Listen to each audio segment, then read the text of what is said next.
Hey, what's going on, guys? So, I'm not sure when this video is going to drop, so I'm just going to let you know, as of right now, as I'm recording this, last week we got a trailer for Damon Lindelof's upcoming Lanterns TV series for HBO Max, and there's been a lot of discourse over it. Personally, I think it looks pretty cool. Move this man!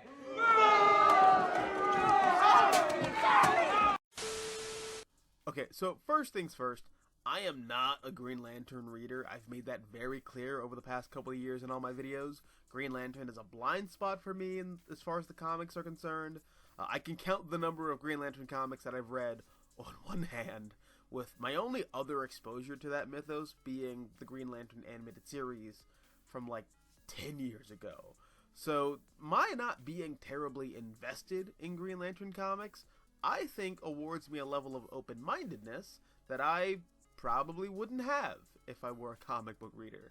And just going off the trailer, I really like Kyle Chandler's performance. I like the patronizing, arrogant, past his prime and he knows it but won't admit to it kind of attitude that his Hal Jordan has. And in contrast, I really like Aaron Pierre's no-nonsense, eager-to-get-to-work approach to Jon Stewart and how he is just very clearly sick of Hal Jordan's shit.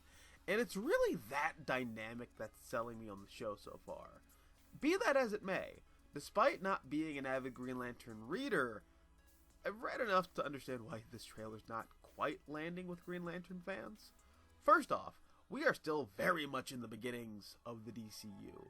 So starting off your franchise with a decidedly aged Hal Jordan, who seems narratively on his way out before the Justice League have even formed, before there's even a Batman in the DCU, is definitely a bold choice, to say the least. Not to say that it can't work, but it is one of those why though kind of situations, especially when you have the benefit of hindsight with the Marvel Cinematic Universe.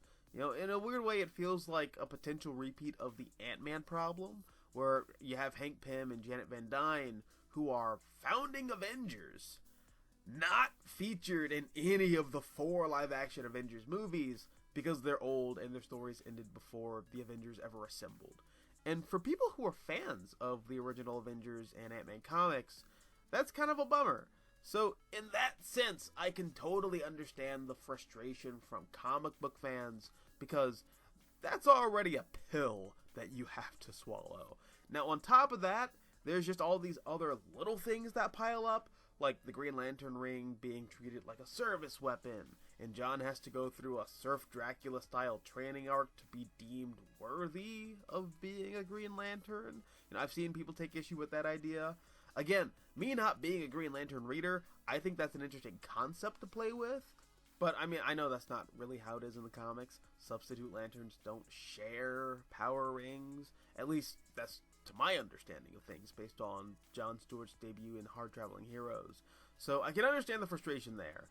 Also, instead of going balls to the wall with the Green Lantern mythology and doing high-concept space opera stuff, the show will be a grounded Middle America crime story, which, to be fair, has been done with Green Lantern in the past, and I've seen a lot of people defend the trailer by claiming that it looks like Hard Traveling Heroes. Although, if we are just keeping it a buck, Hard Traveling Heroes does get pretty high concept in sci-fi. They weren't just on Earth the entire time, but I digress. That said, it is an odd choice for an opening act. It's kind of like, again, with the Marvel Cinematic Universe, looking to Civil War and the latter half of Straczynski's run on Amazing Spider-Man as your main inspiration for a brand new Spider-Man franchise. Like, okay, yeah, there is precedent for making Peter Parker an Avenger, and he's wearing all these high-tech Iron Man suits, and making magical deals to make the world forget his secret identity, effectively soft rebooting his personnel continuity. But it's a weird place to start, and claiming otherwise is just disingenuous as fuck. The Green Lantern uniform being just regular clothes is a weird idea too. From my understanding, the costume is a construct that the ring fabricates. So it's odd not seeing that approach here. It's also weird, and I noticed this while watching James Gunn's Superman as well. The ring doesn't produce an energy effect around its wielder when being used in flight or combat. So I mean, props for world building. At the very least, that's consistent. But even the premise where it's Green Lantern, but it's on Earth because we're not doing that goofy, gay comic book shit because comics are fake and gay. Like, again, I'm saying this as someone who's genuinely intrigued by the show based on the trailer, but I can't help but notice it. A lot of this show feels like it's a direct reaction to the Ryan Reynolds movie, because where the movie was vibrant and humorous, the show is taking a darker and more mature tone, where everyone drops F-bombs like in True Detective because that's a real show, and it's a real show for adults.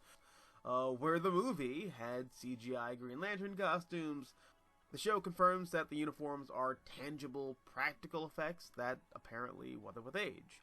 Where the movie featured a young rookie Hal Jordan, the show is a passing of the torch from a veteran Hal Jordan to a rookie John Stewart. Which is all very on brand for DC and Warner Brothers. They are a very reactionary company, so you can track that creative, if you want to use that word, philosophy with every live-action reboot of Batman and Superman, respectively. So it's just really funny seeing that now play out with Green Lantern. And as someone who's, again, not terribly invested in the Green Lantern mythology, but appreciates the general concept, I'm fascinated to see what Damon Lindelof's comics are fake and gay, but this is real. I'm telling a real story here with my intellectual big boy penis. Like seeing that approach with fucking Green Lantern of all things.